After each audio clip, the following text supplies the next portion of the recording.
the piece. Yeah, we'll go ahead and get started. Well, thank you everybody for being here. My name is Phil Smith. I'm the Director of Communications and Government Affairs for the United Mine Workers. And that's all I'm going to say, other than to introduce our president of the United Mine Workers, one of the most dynamic union presidents in the United States, if not the world, Cecil Roberts. Hey.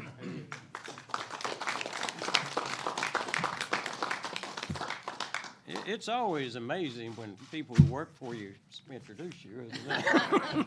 You might be the only person in the world that shares that opinion. But let me take a moment to do a couple of things, if I might. I want to thank the press for coming today. And I want to thank the members of Congress that are here today. But I also want to, before we move on to the pension issue, I want to thank all four members of Congress that are here today for protecting the health care of 22,600 of people I care deeply about, and they also care deeply about. And that happened in May. People say that Republicans and Democrats can't come together to do anything. That's not true. We saw a bipartisan effort on this issue of health care, and had Congress not acted, a number of my members and their dependents would be without health care today. And these are some of the sickest workers in America, and very elderly people, and people with pneumoconiosis and minor injuries, some of which have lost the function of their lungs because of black lung. People have lost their limbs in the mines, and people have back injuries. But these members of Congress, and there are many other members of Congress that chose to stand up on their behalf in May, and I want to publicly say on their behalf, thank you. We shouldn't ask for something else or move to another fight or another struggle without saying thank you to those people who stood with us previously. And I want to thank, if I may, the membership of the United Mine Workers. We spent a lot of time here on Capitol Hill last year, and this year also. We put 10,000 people out in front of the Capitol in September of last year on an extremely hot day. And these miners came here, and I've kind of been a little facetious about this, and their $8 camouflage T-shirts, and lobbied real hard, and in many cases passed people in their $5,000 suits up here. And I think they did a marvelous job, and I think they were impressed, many members of our Congress, and I want to thank them for being here again today. And we're prepared to move forward and continue this struggle for pensions for 86,000 plus people, close to 87,000, who currently receive a pension from the United Mine Workers Health and Retirement Fund. And just so you know, these are not exorbitant pensions. They probably average somewhere in the neighborhood of $500 and some a month, but they're very important to the people who receive them. And I want to mention one person in particular, and that's my mother, who's 98 years old. And if you don't get this done, I can't ever go back to her house again. But I've been blessed. My dad was a member of our union, a coal miner, for over 50 years. And the reason she has health care and alive today is because of these plans, and the reason she is able to live by herself, actually with my sister in her home, is because of the pension she does receive from our health and retirement funds. The idea now is that these miners are faced with this difficulty not because they did anything wrong and not because their union asked for too much. Those are fables that people like to tell. It's because of the coal industry shrinking for a number of reasons. We've seen 51 or 52 bankruptcies throughout the coal fields of this country. And the people who have suffered the most and lost the most along the way here are the people who worked in the coal mines and or retired from the coal mines. So there's a plan here that saves the United States government money. If our pension plan collapses, the Public Benefit Guaranty Corporation will collapse right along with it, and then Congress will be faced with a question. And the question that will be before Congress at that time would be the following. Do we let all pension plans collapse, or do we put a lot of money in the PBGC to fund it? The plan that has been proposed here is pretty much the same plan that the Finance Committee ratified in September of last year. Correct. In addition to that is a loan program that many people have been talking about. So the money that would be set aside here to help save this pension plan would be repaid over 30 years or would be part of the plan that was passed by the Senate last year and has bipartisan support throughout the Congress. So with that, I want to thank the leadership that is here with us today, the members of Congress who are here with us today, and we look forward to working with them and many other members of Congress who have the desire to save the 1974 pension plan, by the way, which was established by the United States government in 1946 when Harry Truman was president, and the original bill or the original contract that was signed in the White House in 1946 with John L. Lewis and Harry Truman. And with that, I'll step aside here, and Phil, I'll ask you to come back up. Thank you. We've been joined by Congressman Norcross as well from New Jersey. First, we're going to ask Senator Manchin from West Virginia, sponsor in the Senate. Thank you, Senator. Thank you, Phil. First, let me thank all my colleagues for being here, Democrats and Republicans, and this is not a Democrat-Republican issue. This is an American issue, and I want to speak first of all about the horrible shooting that we should take a moment to just think about the families that were involved. I don't know if you all have had. In West Virginia, we had one family, Tony and Denise Barritos. And I talked to Tony this morning, and Tony's main concern was just bringing his wife back home to West Virginia. And so as a delegation, we all have committed to help Tony any way possible to make sure the red tape, we can get through that and get her back as quick as we possibly can. So with that, let me just say that the reason we're here, and to Cecil and everyone that's here, if it wasn't for these hardworking men and women who've given their lives to the energy this country has needed to be the superpower of the world, we wouldn't be sitting here. We really wouldn't. You wouldn't have the country you have today. You wouldn't be able to have the life you have, the family that you have, and the prosperity that you have been able to enjoy or have at least a shot at. The energy they've produced, they never asked for anything. And when they basically fought for their benefit package, and I keep telling people, so many people think that they were asking for a government handout or a government supplement or a benefit. It wasn't. They just said, listen, let us have part of what we work for and the proceeds from the sale of that product that we produce. Let us be able to take care of our families and our benefit package for our health care, which we were entitled to. My grandfather worked in the mines back in he started in 1909, 9 years old. And I heard my grandpapa tell me stories. He held the record in number 8, Farmington number 8 mine for a long time, 44 tons. He had a mule. He had a picture of a mule, carbide light, and he had a buggy there with a mule tied to the buggy.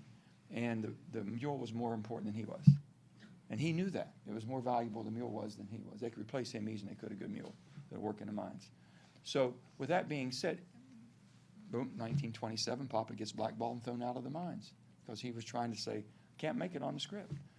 Then that goes fast forward. They'd done everything, got through the wars. We did everything. One World War I, one World War II. And then it comes up to the point where they're saying 1946. Just make sure for every ton of coal that's sold. And if you were mining coal in 46, you were probably a union miner. And John Lewis says enough's enough. These guys have nothing. So that's what we did.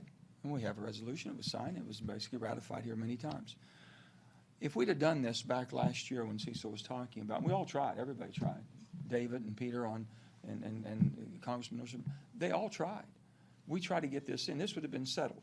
And every day that it goes without settling our pension problems, it's another day that's going to cost more. So we're coming down to, and I'm knowing that with our central mid-state pension concerns that they have, we know that our workers from all over this country are in trouble on their pension plans. Here's what we're saying.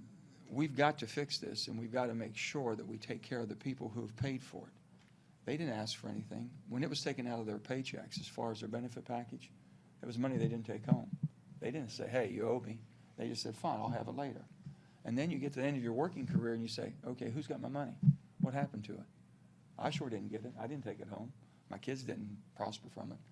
And that's what we're in. That's the situation we're in right now. But there's one step further we've got to go. If we can't change the bankruptcy laws in America, this will repeat itself time and time again. We're not going to change it unless we change the bankruptcy laws that puts the human being in a position to get basically some reprimand from a bankruptcy. And with that being said, that changed in the 80s. We can undo that. We can put people back into the mix, and we should do that. That would stop and prevent it from. So we have legislation. We're hoping we'll have all our colleagues that will look at it very seriously and hopefully help us with that. We have 22,600 minors that health benefits got taken care of. There's many more minors that could be caught in the same situation if bankruptcies are declared.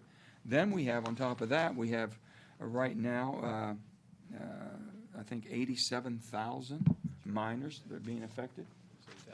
Huh? They're getting a pension right now, and we have another 25,000 that will come on board getting another. So you're over 100,000 people are depending on the pensions that they work for and earn. And if we don't do something, they're not going to be there. These pension plans are going to be challenged by 2022 and go on for who knows how long. So this is the American Minors Pension Act, or as Shelley has said, it's AMP Act. There are so many acronyms around here, we don't know what half the people are talking about half the time. So, but Shelley keeps me straight, and I appreciate that. And I can just say again, it's just it's time that we keep our promise. That's all we're asking for. If we can keep the promise that we've made, and it's not a promise we're giving you something. It's a promise you're going to get what you earned, and that's it in a nutshell. And for anybody to take a back seat on that and saying, why are you asking for this? We're not asking for it. We say, what happened to it? That's all. And they can't. You don't know what it did to as far as the passing the health benefits, and now to be able to give the knowledge. But most of these average at $586. $586 is what we're talking about. That's the average pension for a retired miner. So if you think there's a windfall, but $586 to Cecil's mother, that's everything that she needs, and she'll make do. She's adjusted her life around that $586, and people don't realize that. They'll make it. They'll make it. And all we're asking for is give them a chance to survive and get what the hard work they put. With that, I'm glad to have, as always, my colleague here fighting for the same issues that we are, Senator Shelley Moore Capito, and we're going to continue to fight with our colleagues on the House side who have been here too. So with that, Yeah. Shelley. Thanks, Joe. Well, thank you. Thank you, Cecil, and everybody who's here, my colleagues. And I am very pleased to be here today to introduce this with my friend, Senator Manchin. I have to say, just to begin, when Cecil mentioned the victory that we had with the permanent health care, it really was quite a rewarding exercise, but lengthy. And the gentleman in the room and all of the people that they represent is, I think, indicative of some really strong, powerful stories about fairness, about promises made and promises kept. And they didn't give up. They didn't give up. Now, we knew Cecil was never going to give up because, what is he, the most dynamic leader of any in the history of the free world? And and he is very dynamic. And if anybody was out there at that rally on that hot September day, you know how dedicated folks were to making sure that their voices were heard. So, you know, we got half the battle. So half the victory on health care, and we knew that pensions are endangered, and Joe spoke about it, Cecil and everybody. We realized the problem.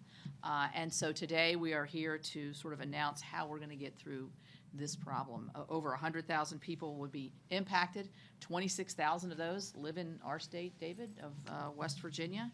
And so we realized that we can't do this on one side of the aisle or the other. It has to be bipartisan, like the health care bill was as well. We really, I think, rallied a lot of attention to the issue.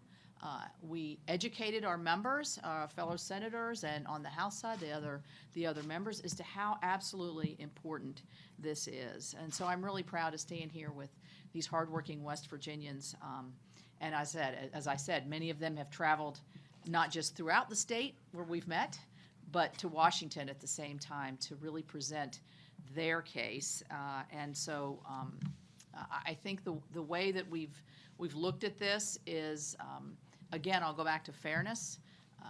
This is something that has been earned, promised, and counted on. And when you start thinking about whether you're going to retire and how you're going to retire and how you're going to meet the obligations, you're factoring in your pension, because that's an important part of how you're going to make ends meet at the end of the day. We all know prices are going up on just about everything, and that $500 a month is significant when you talk about food or the gasoline for your car, maybe trip back and forth to church, things that are important to families all across this nation. So we know we have our work cut out for us. This is the kickoff of what is a determined group, and to make sure that our pensions are paid for, are promised, are kept, and that we've, I think, gone about it in a very reasonable way, in my view. I think Joe said, it's not like we're just saying, okay, hand over the money, this is what we have to do. I think we've tried to work it into a system of a loan system where eventually we'll be paid back. It combines different sources of revenues to be able to meet the obligations, and presents, I think, a realistic package. So I'm really pleased to be here today, and I will turn it over to David McKinley from Northern West Virginia. Thank you, friend. Thanks, Shelley, and thanks for all of you being here. Dawn for our work with some of the other caucuses in behalf of labor, and Peter for joining me with this, keeping this bipartisan approach. And thank you for you all coming here. My grandfather was a miner in Fairmont area, and he would be proud of the persistence that you all have come in my office, and we've talked about this numbers of times. So we're in this thing for the long haul on this.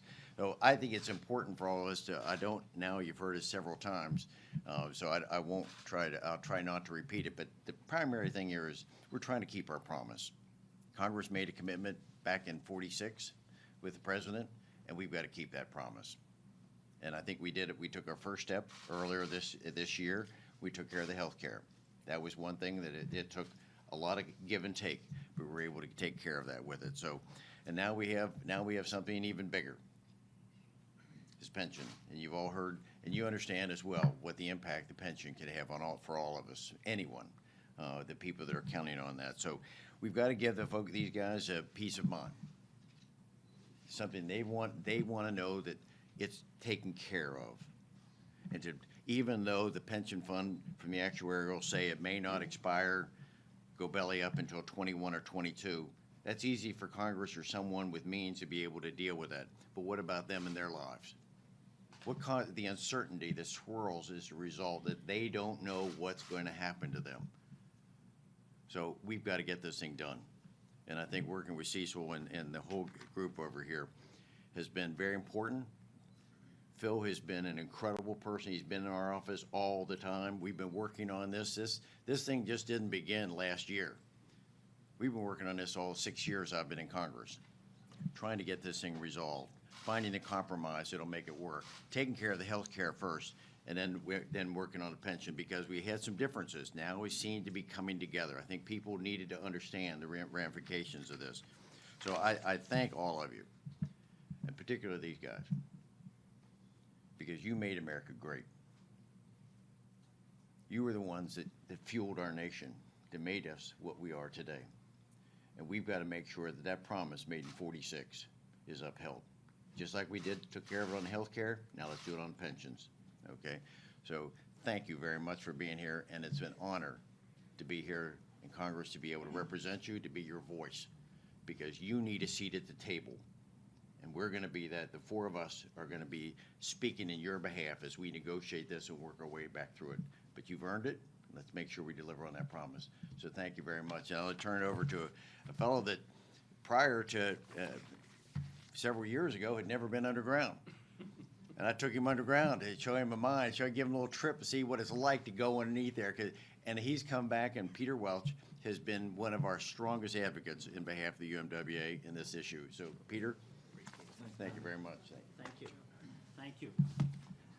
A couple of things to begin. One, Cecil, I listened carefully to your remarks, and I caught only one fib. You said these are camouflage T-shirts? Hard to not notice you guys. Good point. We saw you Yeah. coming. So if you want camo, you better get a new designer. And second, David did take me to the Harrison Mine in Lumberport. And what an experience. We got down there about 1,000 feet down, 4.5 miles in, and somebody decided they'd have a little fun with somebody from Vermont, and they turned all the lights off. And I'm still in recovery, all right? I don't know how you guys did it. But, you know, the question, that trip was so special, David, for you to take me there. I'm from Vermont, and we don't have coal, but we do have electricity. And it's the coal miners here and their moms and dads and their grandparents who kept the lights on for us in Vermont for generations. And it kept those lights on and the heat going in our schools. It kept the lights on and the milk stands going in our barns. It kept the lights on across our industry in Vermont. And we have a debt of gratitude to the hard work you did. And going down into that mine and seeing what you contend with, the only people I've met who work as hard as the coal miners are dairy farmers in Vermont.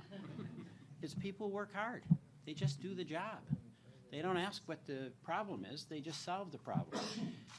And the question here is this. Coal miners and people from coal country are stand-up Americans.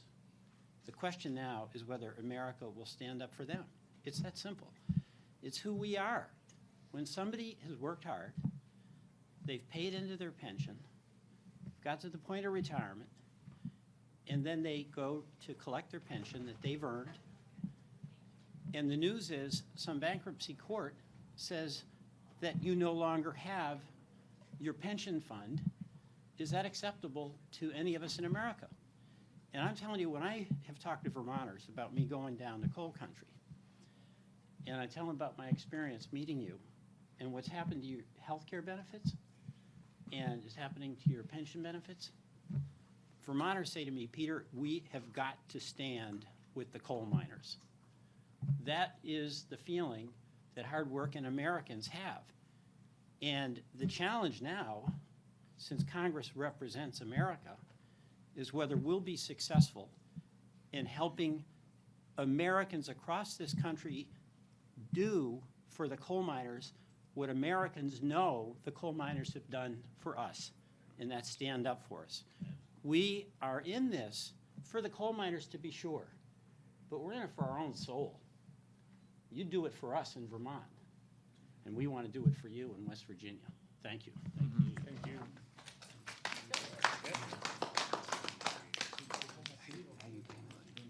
He's trying to figure out, why is the guy from New Jersey getting up here? Actually, we go back to the Pittston. That's right. That's back when the company needed to take away or wanted to take away health care for the widows, for the disabled. And here we are talking about pensions. David and I started Building Trade Caucus because of some of the misunderstandings that many of the members had when it came to that. I did an apprenticeship many, many years ago. I'm an electrician by trade. I have a multi-employer pension that I earned, and that's why we're here today. Nobody's giving anything away. They earned it. That is so important. Healthcare. You know, the money that they'll get through their hard-earned pension, they're not going and investing it overseas in some tax shelter. They're going to spend it right there at home. And that is just so important. When we take a look at what is going on here today and go back to the Great Recession, we were there when the auto industry needed our help. We were there when the banking and finance needed our help. They don't have those big high-priced lobbyists. They have real people. We need to be there for them. The multi-employer pension is at risk for those who've earned it. They used to have something, the canary in the coal mine, which was that early warning system. Well, those canaries are singing, because if this pension system goes down, that part of America, the fellows and gals who followed the rules, worked hard, deferred some of that income so they would have the golden years. That's at risk. And what you see up here is a collection of both sides of our great democracy coming together to say, we made that promise, they earned it, and we're going to do it. Thank you. Let me just say that we'll open up if you have any questions, the press have any questions for any of the presenters here, any of the congressmen, senators, or our evangelical leader, Vietnam veteran and evangelical leader, Cecil Roberts. We're all here to answer any questions you may have, so. Could you go into a little bit of detail of what you want to have happen? What would the bill do? What would the act do? Well, first of all, take the excess AML money, which we tried. If you look at the bill we put in, it was all one bill. It came out of the Finance Committee in the Senate. It was approved overwhelmingly in the Finance Committee. It was split when it went to the floor. There was a decision made. A lot of us didn't agree with that decision, but we lived with that decision because we wanted to make sure that we could at least secure the most vital thing that we have, which is the need of the health care benefits that were going to expire. So there was AML, excess AML. AML is abandoned mine land. Abandoned mine land money goes into an AML account that comes from every lump of coal, every ton of coal that's been mined in America. So it's the product they've produced was paying for what we needed to be paid for. Now with it being delayed, if you will, the need is going to be greater. So we have to be able to borrow from the Treasury Department a loan, not a grant, not a gift, a loan to be paid back. Because we have people retiring, we have less money coming in with the amount of people working today. And over a period of time, we'll be able to stabilize and pay back. That's really what it does in a nutshell. And I missed something, Phil. I think that's it, pretty But much. the AML fund is enough for the health care? No. Healthcare is taken care of. For healthcare. We've taken care of healthcare. Right. That's been taken. AML, we're taking the excess funds. So there's money that's needed every year to reclaim. Right, goes to different So states. whoever, okay, Wyoming puts an awful lot of money into it. Wyoming doesn't use as much money because of their mining conditions. The areas that built the country through the wars and everything else are the ones that really had the scars that need to be repaired. So we're still using that in Pennsylvania, West Virginia, parts of Ohio, Kentucky, and that. So that, we're not going to take away from what's needed and what we've been spending on an annual basis. This is the excess that goes into it. Yes, sir. So, is Wyoming on board with this? I know they weren't on board with using the AML funds for the other part of this. Wyoming's a challenge. Yeah. There's a challenge, I understand. And David Friedenthal was a good friend of mine. He was the governor of Wyoming. And we used to have this conversation quite frequently. And but if we took that approach, Wyoming says we want all the money we spend put into it. Well, West Virginia, I guess, could take that. Pennsylvania could take that approach. Pennsylvania was one of the largest coal mining producers that helped the anthracite coal and basically the coal that made the steel that built the guns and ships and factories. We could take that if you want to be just protectionist. That's not who we are. So, no, they probably will not. Can we reason with them? Can we basically make sure that the products that we're producing is the people and the hard work, and do you leave them behind? I don't know. Anybody want to comment on that? I just don't know how you can turn your back on the people to build America. Yeah, I think the short answer is no, Wyoming's not on board. But the longer answer is, this is the beginning. And this is where we have our work cut out for us over in the Senate and then in the House to work with our fellow coal mining communities. They represent a lot of coal mining communities in Wyoming.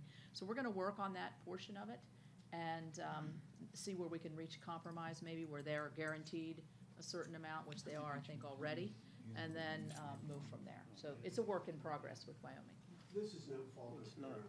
Pension position in bankruptcy was way down here. The actuaries had it right. The only problem is they didn't figure out a company that's going out of business, reorganizing, and coming back in without that obligation. And that's exactly what happened in Stolen Streets and did in much of the airline industry. So it's a cash flow issue and looking forward to They said the very first pension plan will expire. Very first pension. So one of the things could be is what we need, put a stake in the ground. This is where we think, this is Right. our solution. If Wyoming or other states have another solution, then let them come forth and do the same thing. But sit on the outside and chip away at criticism of it, that's not productive. So we've driven a stake in the ground. This is where we start. Now we'll go from there. Yep. Ultimately, the paid for might come from somewhere. And I was just informed that the very first pension check was from a Wyoming. 1940s. Yeah. Could I add one thing to the conversation, if I might? I think it's important to point out how we got in this financial problem that we have. It wasn't, the pensions were too high, obviously. If you look at the 2007 actuarial report for the United Mine Workers Health and Retirement Pension Plan, it was 90-some% funded, and the actuaries predicted over the next couple of years after '07, the plan would become fully funded. But we know what happened in '08 and '09. The recession hit and took over $2 billion out of that plan.